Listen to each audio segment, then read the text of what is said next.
Hey everybody, Chris Herman here. On today's episode of On Deck, I am proud to have Grant Zimmerman joining us. Grant is the president and a partner with Hamlin and Associates. Hamlin and Associates is one of the nation's most long-standing and successful direct mail companies serving the retail automotive business. Grant's a really sharp young guy. He's done a lot of great things in his career thus far. And we talk about what can be helpful to dealers during these challenging times, and also what it's like to come into, quite frankly, and help build a successful sales operation. So I think you're really going to enjoy this conversation with Grant Zimmerman. All right, enjoy, everybody.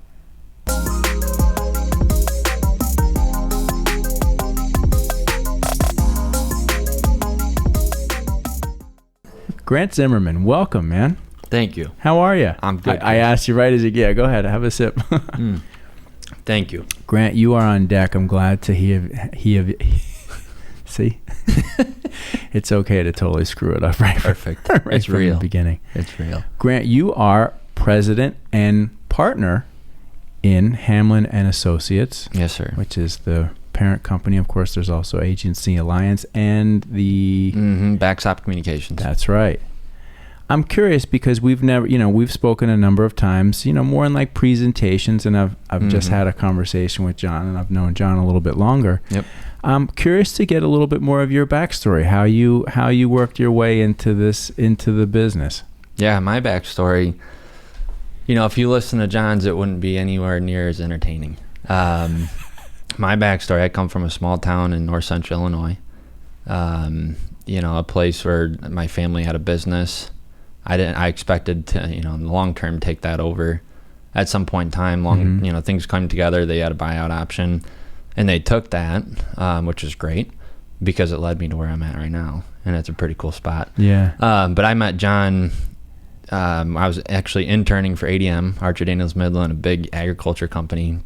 They're worldwide, and I was buying and selling grain, and it was kind of funny. You get into a position where you're making a lot of cold calls, not so much to sell, but to buy. You're trying to acquire. And to acquire grain? To acquire grain so that you can turn that on the markets, and you play the futures game, and you learn hedging and everything else. It's interesting. Way.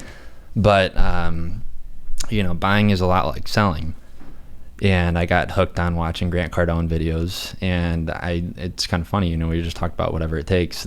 I found John through that. And I followed him on Facebook, and we started kind of having, small conversations here and there. And I still remember, reaching out to him in the night that he took me through a presentation of what is our system. And I was blown away. So I finished my internship with ADM. I got on a plane, flew down, and I spent a couple of days here at the operations of what it was, which is so much different than where we're at right now. It's amazing. But I fell in love with the idea. And from there, it's just been, I moved my fiance and my now fiance, and I moved across the country. Just kind of went all in on the idea of what this really could be. And it's been fun to watch that play out. But yeah, I grew up in a small town, Midwestern kid playing sports here and there, traveling around. Still have a very close, tight group of buddies that we love to get together. They come down here and we kind of try to behave as much as we can. We struggle with that, especially when you got things like Daytona Bike Week and all that. Right. It's still, you can wear the suit, but don't let it fool you. We still like to have fun. Now, when you say north central Illinois, where is that? Near Bloomington, Peoria, like in that kind of general area? Very close, about an hour north of Bloomington. So it's as cornfields as you can get. I've driven through there because I've driven from there. I think I've driven from there all the way to Chicago. Oh, yeah. Chicago's the closest city in that area. Yeah. Right? Yeah, a little bit east, but yeah. Okay. Right, so yeah, I'm familiar. There you go. It's funny. The few times that I've been we used to have a client out in that area. So I used to visit quite a bit, but I always enjoyed if I had the opportunity, or like maybe I went from one meeting to another, just like a nice, quiet, no music drive through the country, through the cornfields, and just like through heartland America. It's exactly. Just like, I always found it was like kind of cleans your mind out. No, I agree with that. I love South Florida and I love where we live, but it's fun to get back to the roots because it's a very different lifestyle. Right. But So how many years? Okay, so you came down, and how many years has it been now? That was in 2016. So okay, we just turned 5 So 5 years of being down here. Okay, so when you came, and I'll be curious to ask about your previous occupation, right? The internship that you're doing, but you come down, and John presents you like, here's what our company's about, here's what we do. Yep. At that point in time, do you have any knowledge or exposure or experience with car dealers? This is you kind of know how to sell through having to actually buy, and you're like, hey, this is something I can do. Yeah, I mean, I didn't have any connect. I love cars. I've always been a car nut. Right. It's just been interesting to me. So that was an immediate draw. The opportunity to work with dealers. It's pretty cool. But I had no connections, no resources, and doing what I did at ADM, that's great. But the real sales part of me started, like we talked about, in a restaurant waiting tables in high school. And that's kind of what I did through school. There was a nice restaurant that opened up in small town Mendota, Illinois, when I was I think a junior, and I worked there for about a year. And it was kind of funny. There's the guy who owned the restaurant. He had a Range Rover, and he always commented that I kept my car so clean. And that's just there's a long story about that. It's kind of funny, but so I was always into that. So I started detailing his car. And then he had friends that had nice cars. He wanted them, and all of a sudden my phone started ringing. So I built a little detailing business that far surpassed what I was making at a restaurant. And kind of the entrepreneur mindset was burned into you there. Yeah. Now, did you start doing so much detailing that you couldn't work in the restaurant anymore, or you did both? Yeah, that happened. That did happen. Did you tell your boss to do it? Well, this is... Yeah, it got to the point. I go back to school, and they asked if I was going to come back. I said, no, I'm not. I don't think so. Right. But it's funny because my dad has always been so pressed on, you need to, when we were growing up, here, find a job, be a part of something, and that's great. Until you get in it and you're working nights at an Ace Hardware distribution center, and it's just funny. And we still kept up the detailing side of that, and that far surpassed what we were doing in like the real W2 world. Right. And it was just kind of interesting. But yeah, that's where that really started for me, I think. Once I realized that I could go out and I could communicate with other people who needed something that I had, and I could build $1 from it, that was pretty cool. So that started at a young age for you, right? Yeah. You're out of high 17. School. Okay, so 17 years old, and you've got this business. Now, were you getting a lot of referrals as a result of the work that you were doing for your boss? And was it coming in, or did you ultimately transition to actually actively going out and seeking business? Yeah, well put. It was a good mix of both. But it got to the point where, the outreach really came into play. And I look back at those times frequently, and you think about how that kind of laid the path to where, what we're doing now. Right. And teaching younger, account executives or people that come into our business and they want to learn how that process works. It's just it's a unique way, to kind of think about the bigger hand that was involved there. Bringing it back to the retail automotive side, because you've entered into the business 5 years ago. Did you find it to be a challenging business to, it's not for everybody, right? The retail automotive business, particularly when you're in the service side, serving the dealers, it can be challenging for some people because you've got real strong personalities that you're working with. What are some of the things that you went through that perhaps somebody who's just starting off in the field could understand or learn from? Oh, man. I mean, well, here, we all remember the first time that you get hung up on. Right. You remember what you felt like after that. And you remember, I remember being coached by John after these things happen.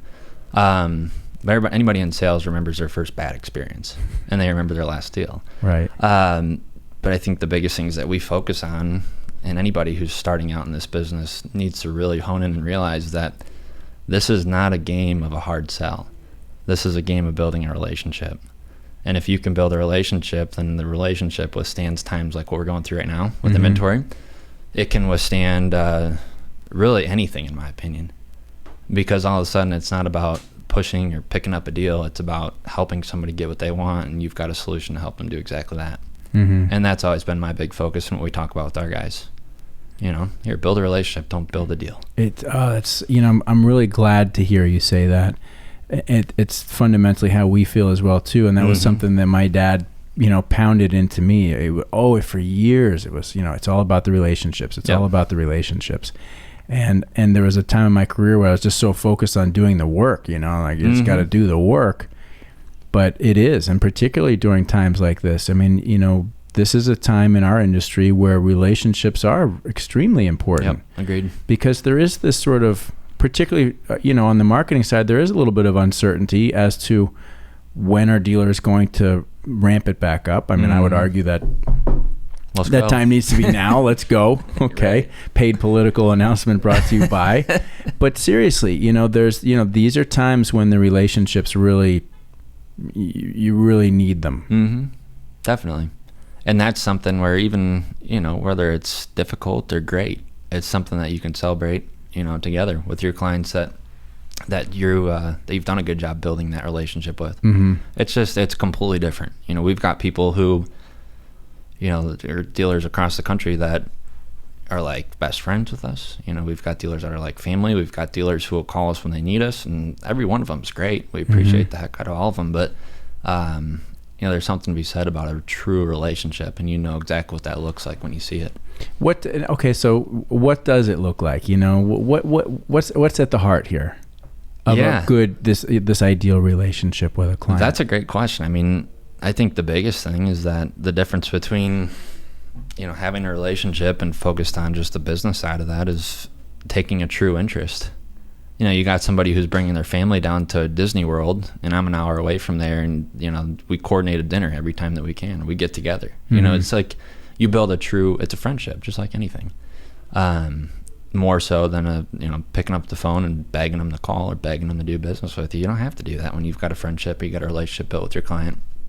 And I think that's something that, if everybody on our team focused on and continue to build that, there's nothing stopping them. They're going to be fantastic. It's something that we focused on a lot around here too. And, I've always said, and I believe that in our industry, as I'm sure with any other, there's an expectation that if somebody's going to hire you, right, the expectation is you're going to do a great job. Right? That's the expectation, right?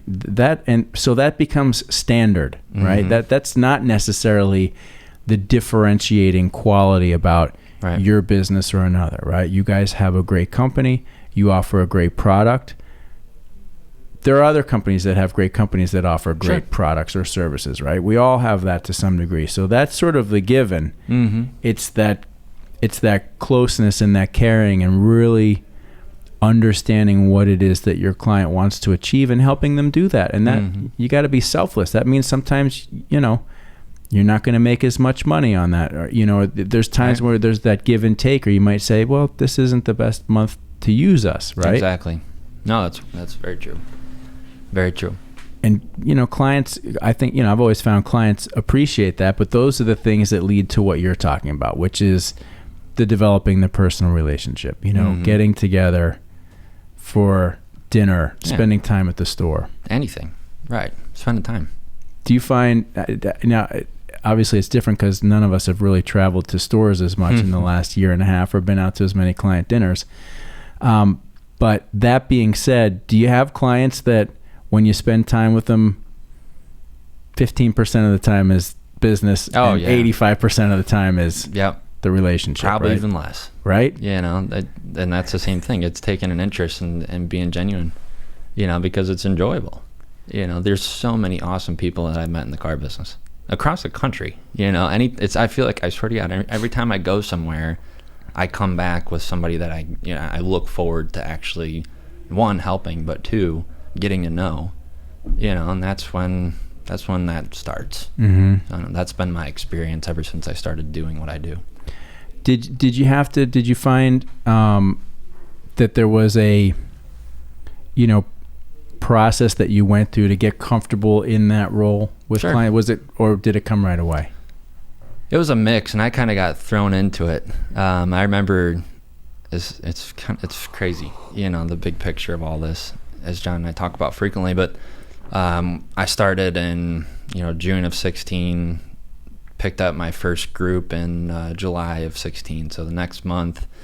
And it just so happened that it was the guy who owned the stores was my Little League coach growing up in Mendota, Illinois. No way. Yeah, and so he's got 3 stores in that area, and we had everything set up, and I was so green at the point, and it was one of those situations where it's like, here's what we're gonna do. John's, we're gonna go together, do the training, make sure everybody's kicked off properly, everybody's skilled up, we're ready to go. And 3 days before that, we're going over that, and I'm asking him, okay, what's the plan? And he said, well, okay, what should we do? And I told him, and he said, that sounds great, except one thing, you're missing one big thing here. He said, I'm not going, you're doing it yourself. So I was probably like 25 days in, not even a full month, and I get tossed in, and it's one of those things where you're either going to look like an idiot in front of people who know you, or you're going to figure it out. So that was a sink or swim moment. We've had, with new hires, I try to get them to that moment as quickly as possible. Right. Because you're going to find out exactly what you got to work with right then. But I remember that trip, I flew up to Illinois, and I did the training, and it's like, you've experienced it. Anytime you get past that one thing that's on your mind and the one thing that's bothering you and it goes well, you're on top of the world. So the next thing I did was spend the next 2 days in market going out and just seeing stores. Right. And it really got to a point where that's when I started realizing if you can just be a normal guy and have a conversation rather than some big scripted pitch, you're going to get so much further ahead, and you're going to work towards building that relationship quicker. So that's kind of how my starting point worked. But it all came from getting kicked off the edge, quite literally. There's so much to be said for it. Like, don't get me wrong, and I know you agree. Like, you got to train people, you got to teach them, you've got to give people the tools. But fundamentally, particularly in a business such as ours, where there's a lot of pressure, there's a lot of salesmanship, there's a lot of expectation to be able to deliver. You either can do it or you can't, right? Yeah. And you got to find that you can't putz around figuring that out. Yeah, you can't live in the gray area on that one. Right. So he just, boom, pushes you in. What did you, okay, so literally I would imagine like you're getting on a plane, you're flying back up to where you're from. Yep. Right. And you're thinking, okay, now I got to make this happen. Right. Was it scary? Oh God. Yeah. Yeah. At that moment, absolutely. I won't lie. Right. Big time. But it's just pounding recordings and going over material. It's the same thing. If you want to get good at something, you got to practice, drill, and rehearse. So it was that, but it was in a period of 72 hours or whatever. Right. To learn something. So whatever. It was probably one of the best things that could have happened to me, honestly, getting started. Because we've also experienced some people who, you let them fall down that path a little bit too long of holding the hand. And that's not beneficial. We've certainly learned that, but it's finding the sweet spot. You ever just totally crash and burn in one of these situations? Absolutely. But the cool thing about our business, and you know this too, but nobody knows your system as good as you. Nobody knows my system as good as me. Right. So if there was a situation where you get in a hiccup, just move on, because chances are nobody's going to pick it up anyway, and you can always turn back and go back and recover the information. But that's always been the premise that I try to make sure that these guys understand, that just like no one thing ever is going to kill a deal, no one mistake is ever going to hurt your sales training. It's never going to hurt a relationship. You can always build through it. Mm-hmm. So that's been my belief. So in your occupation, capacity, position at this point in time, you're managing a team of salespeople, right? Yes. Sales team, production, data. All of it, right? What are some of the core things that you think you need to be continually training your people on? Like, what are you focused on process and procedure, or is it more about values and what you guys are about? That's a great question. I think there's a mix of both that come into play. Mm-hmm. Anything from a simple customer service message, skill, whatever you want to call it, to the true process and procedures that make us good at what we do. and help us do what we do at a fast pace and be very efficient at it too. There's a mix, it's all about building a culture and having a group of people who see the same things that you do in the long term, giving them the resources and things that they need to get that done. You win as a team, you lose as a team, you're going to celebrate, and it's just the way it is around there. Right. We want to do everything that we can to help our team win. What, as you're developing your team, I'm sure you're highly involved in the recruitment and selection of your team. What are some things that you look for in people that you might consider unusual, or just the outside of the normal? Because you get a lot of people come across your desk and you look at the paper and it's like, okay, on paper this person looks good. What are you looking for in somebody who you think could be successful in your organization? Yeah, I mean, that's something that is unique to every person, and really, it's going to sound funny, but we look for people who have certain experiences, and we look for people who don't have certain experiences. We've had great success with people who are fresh out of college and don't really know much, like me. I didn't know a damn thing about the car business coming into it, and you learn as you go, because the nice thing with that is that you don't have the bad habits that come along with some of those people, or some of the experiences, not even the people, but the experiences that person has gone through in the business. You can kind of avoid that. But we've also had, we've got great team members who have come from the car business, from hospitality industry, really anything. And there's no real one thing on a resume or even a phone call that will dictate this, but it's the character that comes along with these people as you get to know them, and the coachability and the trainability is what's most important to me. The open mindset. Like, we've got, here, I'll tell you, this is probably the biggest thing that we look for, from an account executive position. If we get a resume from somebody who's out of state, or even, we've got guys from Minnesota, Illinois, Michigan, all over the country, Wisconsin. If they're willing to make the move across the country to come and join our team, it's a pretty safe bet that those people will do whatever it takes to make it work. But again, you can't caveat that without saying that there's local people who are great too. Right. It is what it is. Right. I don't think that a piece of paper is ever going to tell us what spending some time with them will. I would imagine, it's been a long time since I was in the retail car business, and while there is a significant sales component to our business here as an agency, we've never had let's call it a sales team. So I don't, even though it is, I don't treat it as a sales operation. But the one thing that I'm curious to get your perspective on, particularly when you're in a company that is trying to generate relationships, right? Yep.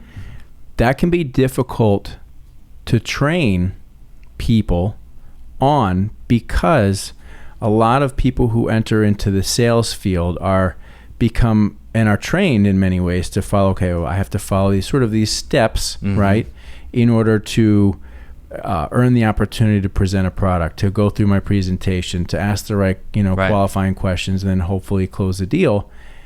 That's a very different thing with a younger upstart than teaching them how to be comfortable and confident in their own skin, and teach them to be confident in being who they are, right? So that they can establish a real connection with the client. So is there anything, that's a fucking long-winded question, but is there anything that you do to work with your guys and, men and women that work for you to say, hey man, it's just be yourself? Yeah, and that is absolutely a huge part of that. I had experiences when I first started where, you say something or you do something and you get laughed at, because in their eyes it's wrong. I've told everybody that since I started getting into more of a managerial role, so we don't tolerate that.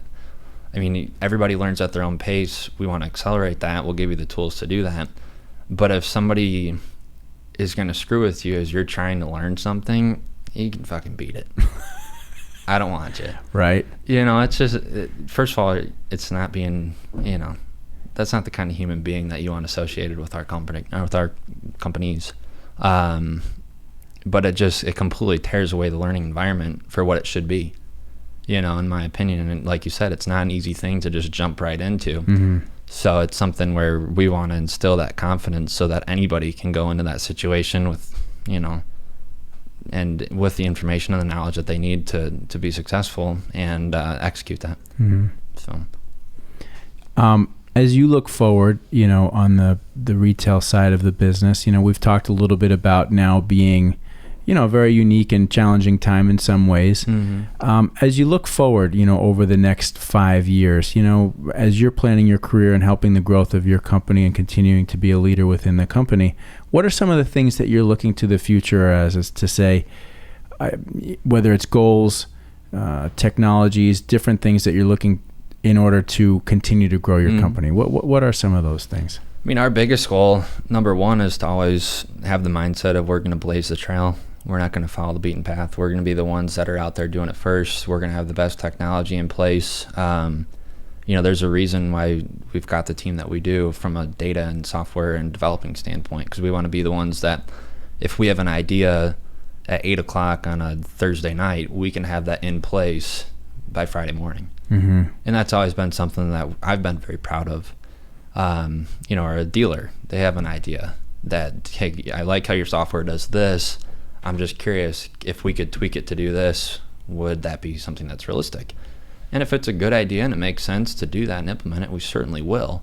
Most of our great ideas have come from dealers. Kind of cool.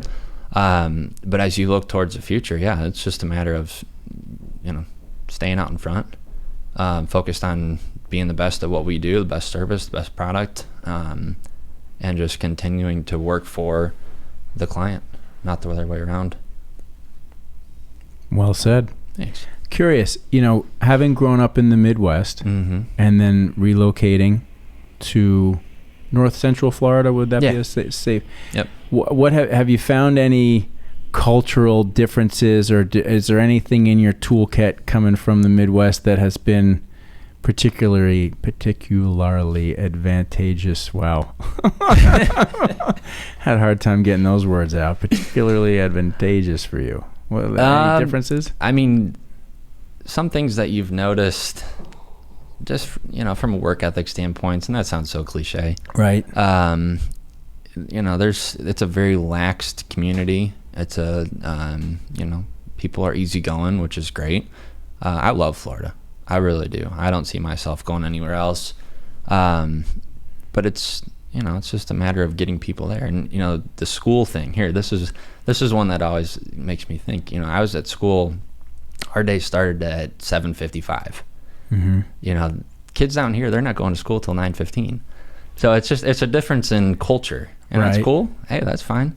But it's just little things like that you notice. But yeah, I mean, advantageous. It's just get up, do the work. There you go. Keep it simple. You guys do, obviously I know this. You do business all around the country. Yep. Do you find any differences, in the dealers that you work with? Let's say you work with Northeastern dealers or Midwestern dealers or Southern dealers. Are there differences between how people operate that you've noticed? Yeah, I mean, definitely. As you go to different regions, it's like anything else, personality-wise. Some people are a little bit more laid back than others. You go to Alabama and you sit somebody next to, you got 3 guys in a room and one's from Alabama, one's from Florida, and one's from New York. You're gonna be able to tell who's from where, and that's the best part about it. I love getting to experience different people from different part of the countries, or different part of our country, just because there's so many differences. Mm-hmm. You get somebody from the Northeast who's super ultra aggressive, and that's great. And you get somebody from Alabama who's also the same way, but he just comes off in a little bit different demeanor. Right. And you get a woman from Texas who's more aggressive than all of them. But it's just cool, to be able to have that big of a mix. And everybody's, here, we're all driven by the same thing. Just be the best, sell more cars, service more cars, take care of people. Yeah. Well, you're doing a great job at it. Thanks. I know you're on the right track. Any final thoughts that you'd like to share with dealers in terms of what they should be thinking about moving forward over the next, let's call it 3 to 6 months, particularly as it pertains to with what you guys can offer them? Yeah, it's just one of those things. Now is a lot of great opportunities come from some interesting markets. Mm-hmm. And I'll say it's an interesting market because for people like you and I, it could be, it's not where we want it to be, but for dealers, it's a great place. So you got to navigate both ends of that. If you don't have the ground stock of 800 cars like you normally do, and it's 200, you still got 200 cars. Okay, and you've still got VINs that are being built right now, and they're inbound, and you can sell to those. Of course, I'm preaching to the choir. The service department, there's all different kinds of ways. I had a guy call me yesterday who he sent me a picture of his lot, and there's literally 0 cars on it, none. And he said his idea to make August work is to literally create service bays on his new car inventory lot and start flooding it that way. So hey, that's what I'm saying. There's no better people than those in the car business. So to have that kind of forward thinking going on, that's great. Here, make it work while it's hot, but just know, we got a plan that fits regardless of the market conditions. Our focus, this has never been on the $199 lease special. Right. It's been on helping a consumer find the right path to improve their situation. And anytime we can do that, it could be, like we were talking about at lunch, it could be a nuclear fallout. It's still a situation where we can help somebody get into a better spot. See, that's a really important message, Grant, is that there's, and car people, men and women, are fantastic at finding the opportunity in every situation. But if you have that mentality, and I think this is something that really should be driven home, the mentality of, as long as we have the opportunity to help somebody's situation, right, then we're fine. Yep. And there's almost always an opportunity to help somebody. Totally. Right? In whether it's in business, in life, whether it's within your own organization, it's a really important thing, and I think it's not everybody has that mindset, because too many people, I think, are sometimes just looking at, they want to make a sale. Right. There's income to be earned. There's pressure to earn income. Right. But that shift in mentality to, as long as there's an opportunity for us to help somebody, then that's... And if you're truly focused on helping people, you don't have to worry about things like CSI. You don't have to worry about the big picture things that are going to follow you down the road further than this deal right now, today. So that's always been our focus, Think long term, focus on today, and it all comes together. Yep, I agree. Grant, thanks, man. Thank you. I appreciate it. It's been good talking to you. We'll do this again sometime. Love it. You're doing the right things.